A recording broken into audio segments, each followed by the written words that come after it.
औज़ुबिल्लाहिमिनश्शैतानिर्रजीम बिस्मिल्लाहिर्रहमानिर्रहीम। नाज़रीन, कहा जाता है कि जब हज़रत नूह अलैहिस्सलाम के कौम पे अज़ाब नाज़िल होने लगा तो अल्लाह ताला ने फ़रिश्तों को नूह अलैहिस्सलाम के जहाँ नबूवत थी उस मुल्क में भेजा कि देखो वो लोग क्या कर रहे हैं और किस हाल में हैं और कितने जराइम, सारा कुछ मालूमात। वो खैर सारा कुछ रिपोर्ट लेके आ गए, जैसे आजकल हमारी इंटेलिजेंस एजेंसियाँ करती हैं सारा कुछ, ऐसी तरह ज़ाहिर है वो भी अल्लाह ताला के इंटेलिजेंस एजेंसियाँ हैं। तो फाइनल हो गया, अल्लाह ताला ने कहा कि जी ठीक है अजाब ले आओ। लेकिन फरिश्तों ने कहा या अल्लाह, वहाँ तो एक बारिश बुज़ुर्ग पता नहीं कितने 100 साल से आपकी इबादत में मशगूल है, क्या उसे भी गर्क कर दें? तो अल्लाह ताला ने फरमाया कि उसे सबसे पहले गर्क करो, क्योंकि वो सिर्फ मेरी इबादत में मशगूल है। वो बंदों की इबादत को, बंदों का यानी कि कोई खिदमत नहीं कर रहा, कोई दर्स दे रहा, कोई तबलीग कर रहा हो कि अल्लाह की तरफ आओ, अच्छे काम करो, नेक काम करो, भलाई के काम करो और मुल्क की तामीर व तरक्की के लिए कोई ना कोई अपना रोल अदा करो। दूसरी मिसाल देने लगा हूँ कि हज़रत उमर फ़ारूक रज़ियल्लाहु तआला अन्हु के बारे में कहा जाता था कि वो जब सूरज निकल आता था तो हाथ में कोड़े लेके बाहर निकलता था, कोड़ा, और जो नौजवान मस्जिद में बैठ के इबादत कर रहा था उसे कोड़े मारता था कि निकलो बाहर जाके अपने ख़ानदान के लिए कुछ कमाओ, कुछ मेहनत करो, मजदूरी करो और कमा के घर लेके आओ। असल में ये आज मैं क्यों आप लोगों को बता रहा हूँ, मेरा मौजू भी यही है। लेकिन डिटेल में जाने से पहले मैं अपने नए सब्सक्राइबर को खुशामदीद कहता हूँ। जितने भी नए सुनने वाले, मेरे चाहने वाले, देखने वाले, उनको कहता हूँ मेरे चैनल को सब्सक्राइब करें, बेल आइकन को टच करें और ऑल को टच करें ताकि मेरी तमाम वीडियोस का नोटिफिकेशन आप लोगों तक पहुँच सके। और कमेंट्स बॉक्स में जाके मेरी वीडियो पे लाजमी कमेंट्स करें। नाज़रीन, आइए सबसे पहले एक और वीडियो आपको दिखाता हूँ छोटी सी, फिर आगे मैं जो है ना बढ़ता हूँ। जी नाज़रीन, ज़रा ये वीडियो देखिएगा पहले ज़रा।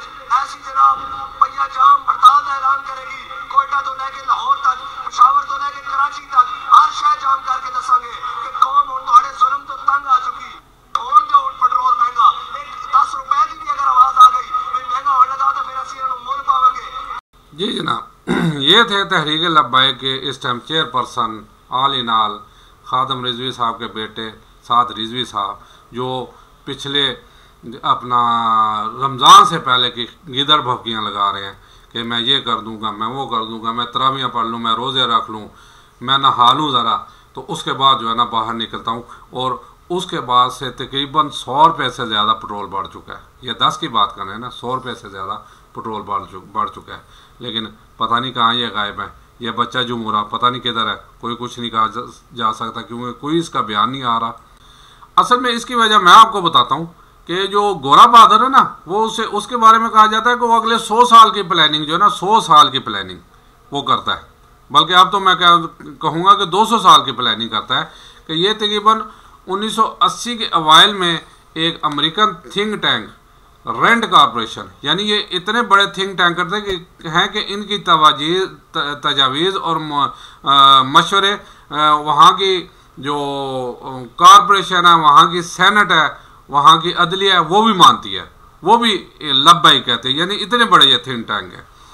उस वक्त उन्होंने एक रिपोर्ट शाया की कि और मुसलमानों को 4 हिस्सों में डिवाइड किया। जी, ये डॉक्टर इसरार साहब की जो है ना आपको मिल जाएगी तकरीर में, मैंने उन्हीं से ये सारा लेके बाकी रिसर्च करके किया है।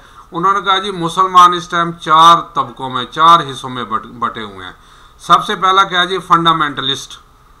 फंडामेंटलिस्ट ये वो हैं जो इस्लाम को सिर्फ मज़हब नहीं दीन समझते हैं।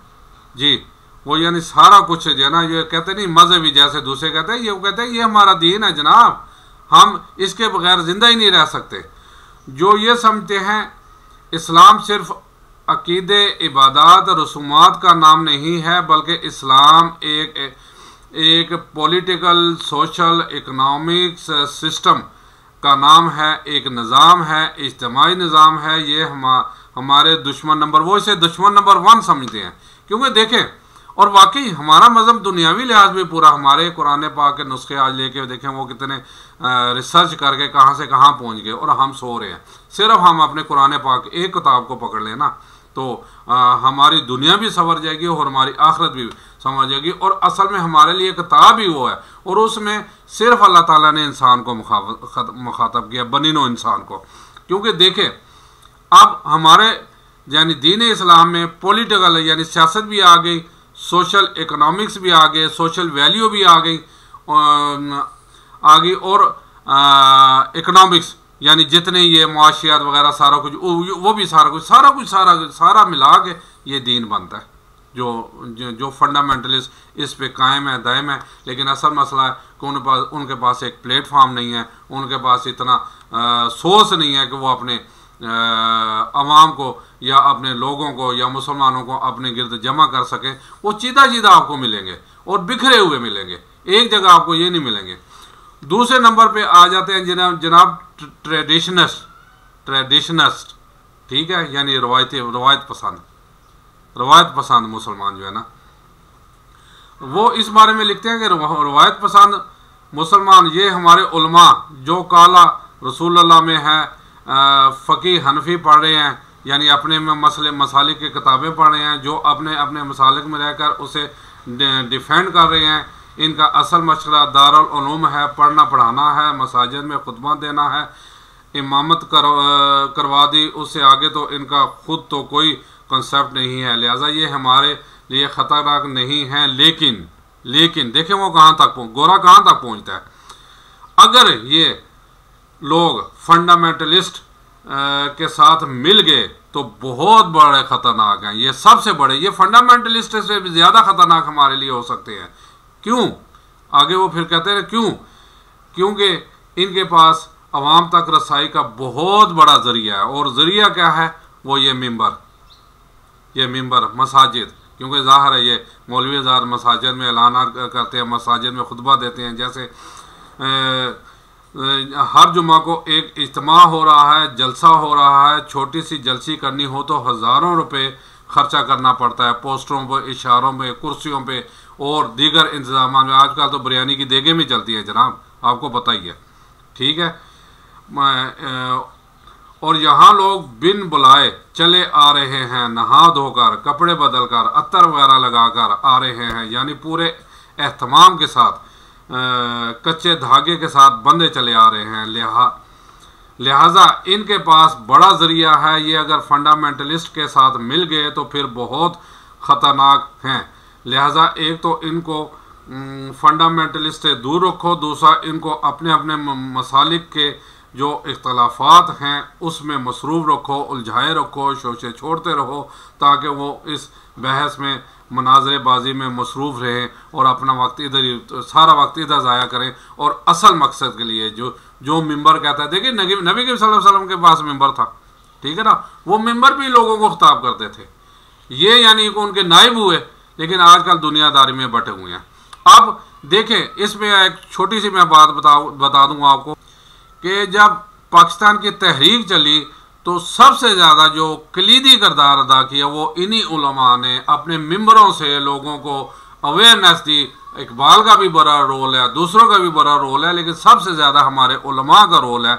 उन्होंने मिंबरों पे खड़े होकर कहा जनाब ये कोशिश करें पाकिस्तान बन के रहना चाहिए, पाकिस्तान का मतलब क्या, ला इलाहा इल्लल्लाह मुहम्मद रसूलुल्लाह, और लेके रहेंगे पाकिस्तान, मिल के रहेगा पाकिस्तान। ये नारे उस वक्त उलमा लगाते थे और अवाम अंधाधुंध, हत्ता के गोलियों की बुछार आ रही होती थी लेकिन परवाह नहीं करते थे। वो आपने अजान का वाक़या तो सुना होगा, एक अजान के पीछे 22 लोग शहीद हुए, सिर्फ एक अजान के पीछे। मसला क्या था उस वक्त के उलमा मिंबर पे खड़े होकर ऐसी तकरीरें, ऐसे जो ना जोश दिलाते थे लोगों को, तो लोग अंधे होकर वो कहते थे मर गए तो शहीद, जिंदा रहे तो गाजी, हम पाकिस्तान ले के रहेंगे। जनाब वो उलमा, आजकल ऐसे ही उलमा हमें चाहिए। आज जो दौर जा रहा है ऐसे ही उलमा चाहिए कि मेंबरों में खड़े होकर अवाम को फिर एक दफ़ा जगाएं, फिर एक दफ़ा बाहर निकालें और सिविल नाम फरमानी तहरीक की तरफ लेके जाएं।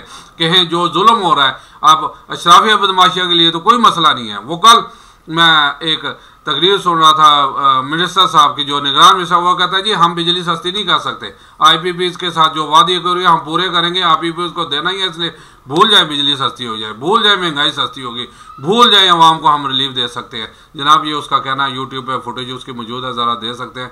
जियो न्यूज़ ने वाज़ह तौर पर दिखाया।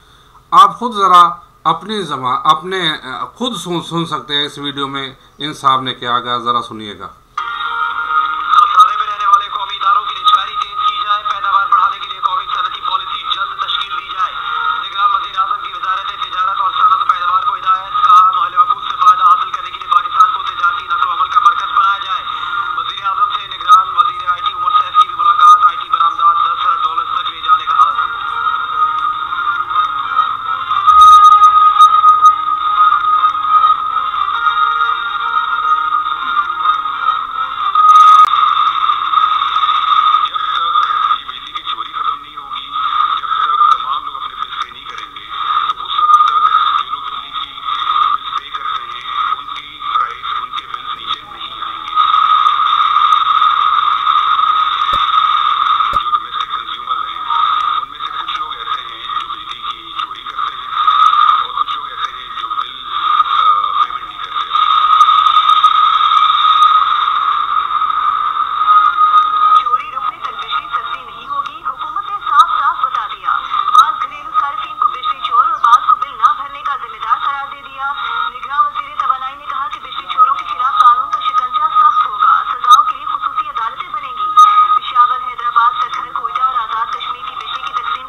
जी जनाब, आप लोगों ने खुद सुना क्या फरमाया कि हमारे मिनिस्टर साहब ने, ठीक है।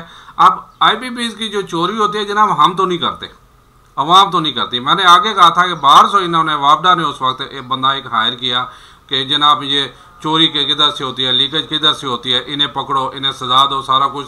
तो उसने तकरीबन 3 माह 4 माह लगा के रिपोर्ट जो मुरतब की, उसमें यह था कि 70% तकरीबन जो है ना, वो 70 नहीं 60% चोरी जो है ना खुद हुकूमत करती है। यानी उसमें ये फ्री सारा जो अपना जो है ना मुलवस बड़ी बड़ी फैक्ट्रियाँ देखे जो करते हैं, ठीक है। 30% बाकी जो सहूलतें ये सारा जो करते हैं उसमें कितने हो गए 90%। 10% सिर्फ आवाम चोरी करती है, 10%। और उसका कहना ये था कि मैं ये ऊपर से शुरू करूँगा, जो 60% चोरी करते हैं, फिर उसके बाद 30%, फिर एंड पे ये 10% आवाम। ये तो मसला ही कोई है, इसे ना भी छेड़े फिर काम चल जाएगा। अब हुकूमत क्या कह रही थी जनाब, नहीं आप ऐसा करें 10% वालों को पकड़े। और वो जब उनके मजाक से नाकाम हुए तो जनाब उसने जो है ना बिस्तरा को बांधा, कह रहा मासलाम मैं चला हूँ, तुम बाहर में जाओ, तुम बाहर में जाओ, तुम्हारा मुल्क। अगर मैं 10% वाले को पकड़ूं और 60% और 70% वालों को छोड़ दूं, ये नहीं हो सकता। दुनिया का निज़ाम ऐसे चलता है जनाब। साथ चीन देख लें, साथ आप मैं कहता हूँ इंडिया भी देख लें, बांग्लादेश भी देख लें, वो बड़े मगरमच्छों को हाथ डालती है। हम बड़े मगरमच्छों को गद्दी पेश करते हैं, जब भी जा साडा वज़ीर आज़म बन दो, साडा सदर बन जाओ, सारा बाकी सारे कुछ बन जाओ। अब ये मसला है। अब इसमें असल आज मेरा मौजू था, उलमाए कराम जब तक अपने मिंबर से लोगों को शौर नहीं दिलाएंगे कि जनाब अब टाइम आ गया है कि सिविल नाफरमानी तहरीक का बाहर निकलें अपने हक के लिए, और किसी पार्टी को खातर में ना लाएं, बल्कि कोई पार्टी के बंदे अगर आते भी हैं तो उन्हें सख्ती से कि जनाब बीच में पार्टी का परचम नहीं लेके आएंगे। अगर परचम लाएंगे तो सिर्फ पाकिस्तान का परचम लेके आएंगे, सिर्फ पाकिस्तान का परचम ले आएंगे। ये खालिस्तान एक अवामी जो जद्दोजहद है, अवामी इज्तिमा है, अवामी तहरीक है, इसमें किसी पार्टी का कोई अंसर नहीं है, ना कोई उसका परचम आएगा, ना पार्टी के बीच में बात होगी। सिर्फ अवाम बाहर निकलें और निकल के अपने हक के लिए, और यकीन माने जब उलमा अपने मेंबरों से शुरू कर देंगे ना, तो यूँ मैं कहता हूँ यकीन माने अवाम ऐसे उठेगी कि वो जो है ना अपना जैसे पानी नहीं बहा के सारा कुछ ले जाता, फिर आगे जो भी आएगा उसे ऐसे बहा के ले जाएंगे। अब असल में मसला क्या है कि मैं थोड़ा सा आगे भी बता दूं कि जो 4 हिस्सों में जो कहा हुआ है ये दूसरे तो ट्रेडिशनल हैं उलमा, ये बोलेंगे नहीं। मैंने बल्कि एक इसमें और थोड़ा सा बता दूं, मैंने अपनी मस्जिद में पहले जूनियर अपना जो पीछे अजान देता है बच्चा नमाज नहीं पढ़ा, उससे कहा, मैंने कहा यार आप खुदा के लिए मेम्बरों से बोलो, आप कम अज़ कम जुमे को खुद में थोड़ा सा इस बारे में शोर दिलाओ कि जनाब अपने हक के लिए निकलो और देखो कौन चोर है, कौन साध है, कौन सही है। ऊपर से इलेक्शन भी अगर होंगे तो इलेक्शन में सिर्फ और सिर्फ उस बंदे को वोट दो जो सही है, दयानतदार है, ईमानदार है। लेकिन मजाल, कोई 3 दफ़ा मैंने कहा, लेकिन मजाल है उनके कान पे जूं भी रेंगती हो, उन्हें एक जो अंदर का खौफ है, अब हमें ये खौफ निकालना पड़ेगा भाई, अब हमें ये खौफ निकाल के बाहर करना पड़ेगा, फिर जाके हमारा मसला होगा। आप देखें, 2 तो मैंने आपको, अच्छा अब ये 2 तो बता दिए। अब तीसरा जो उन्होंने बताया जो वो मॉडर्नलिस्ट, जो मॉडर्न है, ये वो लोग हैं जो इस्लाम की तामीर जदीद कर रहे हैं और इसे हमारी तहजीब के साथ हम आहंग बना रहे हैं। इनकी मदद करो, इन्हें सपोर्ट करो, पैसा दो और ख़ास तौर पर प्रिंट और इलेक्ट्रॉनिक मीडिया में इनकी अपीयरेंस का बंदोबस्त करो, क्योंकि इनके पास और कोई ज़रिया तो नहीं है। जैसे आजकल सबसे बड़ा ज़रिया चैनल्स हैं, इनको ज़्यादा से ज़्यादा लाओ, जैसे ला रहे हैं जी, आप देखें हमें ड्रामे जैसे बन रहे हैं, उसमें मॉडर्नलिस्ट दिखा रहे हैं, उसमें सारा कुछ दिखा। बल्कि मैंने पीछे भी कहा था कि एक ड्रामे में वो पहली रात सुहाग रात को वो अपनी दुल्हन को शराब पेश करता है। ये है मॉडर्नलिस्ट जनाब, हमें इस तरफ लेके जा रहे हैं, ठीक है। और ये सारा हमारा प्रिंट मीडिया कर रहा है माशाल्लाह, इस तरफ लेके जा रहा है, उन्हें खुली दौलत आ रही है, पैसे आ रहे हैं, एड्स आ रही हैं, और हम भी बड़े मज़े से देख रहे हैं। अगर हम देखना छोड़ दें टगे टोकरी हो जाएंगे, क्योंकि इनका ज़ाहिर है ग्राफ नीचे आ जाएगा, और जब लोग देखेंगे नहीं तो ज़ाहिर है व्यूअरशिप इनकी ख़त्म हो जाएगी, तो वो ये खुद ब खुद अपनी मौत आप मार जाएगा। जैसे आपको याद होगा काफ़ी अर्सा पहले स्टेज ड्रामा में बहुत ज़्यादा बगैरती हो गई थी, तो लोगों ने अब तकरीबन जो है ना वो देखना छोड़ दिया, तो लोग अब वही स्टेज ड्रामे वाले खैर से अब टीवी पे आ गए हैं, मुख्तलिफ चैनल पे आ गए हैं, वहाँ भी बगैरती कर रहे हैं लोग। अब इन्हें भी छोड़ दें, ये अपनी मौत आप मर जाएंगे।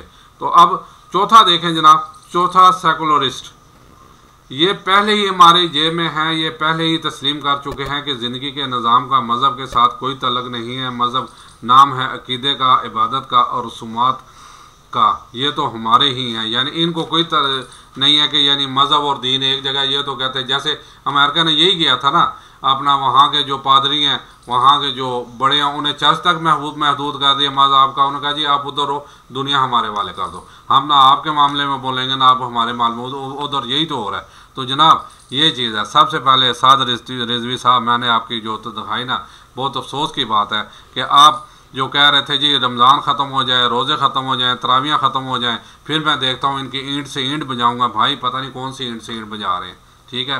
वो तो बात वही है कि शहबाज शरीफ वाला ही डाग मैं सड़कों में घसीटूँगा। जरदारी साहब ने कहा था कि आपको पता है किस इदारे के बारे में, हम ईंट से ईंट बजा देंगे। ये सब ज़बानी कलामें हवा में फोके फायर हैं। आप भी फोके फायर कर रहे हो। आप अपनी जबान कम ये एक ही काम कर दो, लोग आपके पीछे लग जाएंगे। अभी भी काफ़ी लोग कह रहे हैं लब्बैक लब्बैक। जनाब आप मुनाफिक ना बने, आप सही मायने में मैदान में आ जाएं, और ये आप तो अवामी तहरीक शुरू कराएं। यकीन माने आप भी आ जाए ना मैदान में, बहुत लोग आपके पीछे जो है ना, बहुत लोग आपके पीछे चलेंगे। और अब सिर्फ अपना वोट बैंक ना बनाएं, खालिस्तान अवामी तहरीक ही लेके आ जाएं कि अब सिर्फ बिजली के बिलों के नहीं, महंगाई, दूसरा तीसरा एक सही निज़ाम पाकिस्तान में, उसके लिए तहरीक शुरू करें। पहले अपना काज और मकसद, फिर आपका जो एक चार्टर्ड ऑफ डिमांड है वो सही ले करें। उसमें क्या है, लोगों को बताएं हमारा ये मंशूर है जनाब, इस मंशूर के, और खालिस्तान वो यकीन माने अगर अवामी होगा तो वो खुद भी उसमें सबसे पहले है भी हम मुसलमान हैं अल्हम्दुलिल्लाह। यहाँ जो है ना इस्लामी निज़ाम आना चाहिए, इस यहाँ पे इस्लामी हुकूमत बननी चाहिए। हम तो इसके हक में हैं। आप लोग तो बाहर निकलें जनाब, आप निकल के बाहर इस पे जो क्या अपना रैलियाँ करें, जलसे करें, जुलूस करें। हम लोग आप लोगों के पास हैं, लेकिन ये मुनाफकत ना करें जैसे आप मुनाफकत कर रहे हैं कि जी ये हो जाएगा वो हो जाएगा। अब 10 रुपये भी बढ़ाया था, हम ये कर देंगे। अब जनाब उन्होंने तकरीबन 100 रुपया बढ़ा दिया है। जनाब आप सो रहे हैं तो जागे आंखें खुली रखें, कान खुली रखें। मैं आपको बताता हूँ, तो निकल के आप संभाल लें। यकीन माने ये सारे लोग आपके होंगे। लोगों पे एहसान के लोग अब खुदकुशियों पे उतर आए हैं, उन्हें बताएं खुदकुशी हराम है, इसके बदले इनके गिरबान पकड़ें। जो करना ही चाहता है ना, जो मरना चाहता है, इनका गिरबान पड़े। खुद उनके जो बॉडीगार्ड है आपको शूट कर देंगे, चले कम से कम हराम में तो नहीं मरेंगे, लेकिन जब गुरेबान पकड़ना शुरू करेंगे इनको के भी कान खड़े हो जाएंगे। जब अवाम अब भाई अब इस तरफ आ गई है, अब कुछ इनका करना पड़ेगा। हुकूमतों ने साफ जवाब दे दिया, भाई हाथ उठा दिया, हम कुछ नहीं कर सकते, क्योंकि वो तो मज़े ले रहे हैं, वो इस अय्याशी में मुब्तला हैं, सारे फ्री यूनिट रहे हैं 2-2 3-3 हज़ार। उन्हें बात वही है, कल अब गवर्नर ने देखें उसने क्या अपने देखें अय्याशी के। अब अवाम चुप है ना, अवाम बोल रही है, तो उन्होंने क्या क्या अय्याशी के हथकंडे जो है ना अपनाए हुए हैं, ज़रा मैं आपको बताता हूँ। आज इंतहाई माज के साथ जनाब, वीडियो थोड़ी सी लंबी है लेकिन मैं कहूँ देखें, जो कौमें अपने अवाम के लिए सहूलतें देखना चाहती हैं, ये अब अफगानिस्तान में आज से डॉक्टरों के लिए फ़ीस की हद बंदी कर दी गई है। प्रोफेसर 200 अफगानी, स्पेशलिस्ट 150 अफगानी, आम MBBS 100 अफगानी। सबसे अहम बात जो लिखी गई है वो ये है कि जिसने खिलाफ वर्जी की उसका क्लिनिक सील किया जाएगा, और वो कर देंगे सील। वो तो जनाब आपको पता ही है, वो शिकायत का हक नहीं रखेगा, सिफारिश तो बहुत दूर की बात है जनाब। ये हैं वो लोग जो अपने अवाम के लिए कुछ कर रहे हैं जनाब। गवर्नर की मैं बाद में एक इस पे वीडियो बनाऊंगा, थोड़ी इस बात में मैं ये वाइंड अप करता हूँ अपनी वीडियो के, कि हमारा तलक ऐसे मुनाफिक माशरे से है जहाँ इख्तलाफ रखो तो बदतमीजी, सच बोलो तो बेअदबी, चुप रहो तुम मुनाफकत, और हकायक बताओ तो नाराज़गी। इजाज़त चाहता हूँ जी। अस्सलाम वालेकुम वरहमतुल्लाहि वबरकातुहू।